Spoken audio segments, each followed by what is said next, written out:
la reine a mis les membres marginaux de la famille royale au premier plan, à la place de la duchesse de Cambridge, démontrant ainsi le rôle clé qu'ils jouent dans l'entreprise. La reine sera accompagnée du duc et de la duchesse de Gloucester et du prince Michael de Kent pour organiser une réception au château de Windsor, avant le Global Investment Summit (J) la semaine prochaine. Elle sera également rejointe par le prince Charles et le prince William, et Boris Johnson. Notamment, la duchesse de Cambridge est absente du line-up. Cela vient après des informations selon lesquelles le prince Charles, le prochain sur le trône, souhaite voir une monarchie plus allégée afin de réduire les coûts pour le contribuable. Charles aurait l'intention de réduire la monarchie à une équipe de seulement 8 membres clés, tous des membres de la famille royale travaillant dans ce qui a été considéré comme une tentative d'améliorer la réputation de la monarchie. L'expert constitutionnel Ian McMartin a déclaré à Express.co.uk, la question fondamentale est quelle est la vision du prince Charles pour la monarchie lorsqu'il réussit, dont l'appartenance n'est qu'une des nombreuses questions, peut-être même la moins importante d'entre elles. En fin de compte, la question d'une adhésion réduite concerne la perception et ce qui la motive. Le débat est contextualisé par le coût, l'optimisation des ressources et le désir de s'assurer que les membres de la famille royale ne sont pas considérés comme des intrus.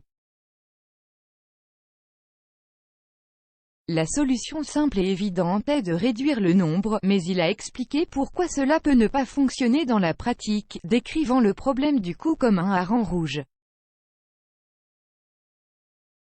McMartin a noté que les dépenses des membres de la famille royale tels que les Kent et les Gloucester ne sont plus couvertes par la liste civile, mais par le biais de la bourse privée, le revenu privé du monarque.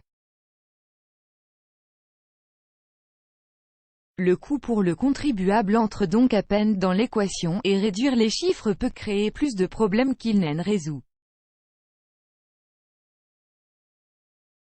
Les Kent et les Gloucesters ne sont devenus des membres de la famille royale que pour répondre à la demande imposée à la monarchie dans les années 40 et 50 et par la suite.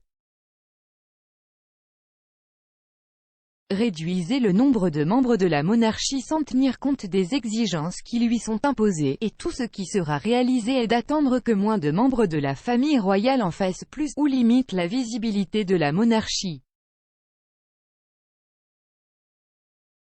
Pourtant, la monarchie vit et survit en étant visible. La réception du J qui verra la famille royale accueillir un certain nombre de chefs d'entreprise et d'investisseurs internationaux aura lieu le mardi 19 octobre.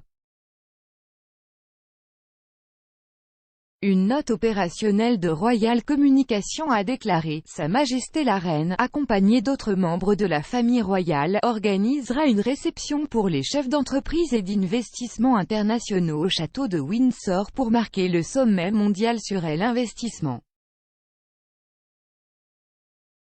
La reine, le prince de Galles, le duc de Cambridge, le duc et la duchesse de Gloucester et le prince Michael de Kent recevront officiellement le Premier ministre et les participants au Global Investment Summit au château de Windsor. Sa Majesté et les membres de la famille royale rencontreront ensuite les invités à St. George Hall. La réception du SIG précède la participation de la reine et d'autres membres de la famille royale aux événements organisés à Glasgow pour la conférence des Nations Unies sur le changement climatique COP26 en novembre. La communication royale a déclaré que le SIG présentera le meilleur de l'innovation britannique et soulignera le rôle du Royaume-Uni dans les investissements verts et les technologies propres, à certains des chefs d'entreprise les plus expérimentés et les plus influents du monde entier, avant la COP26 en novembre.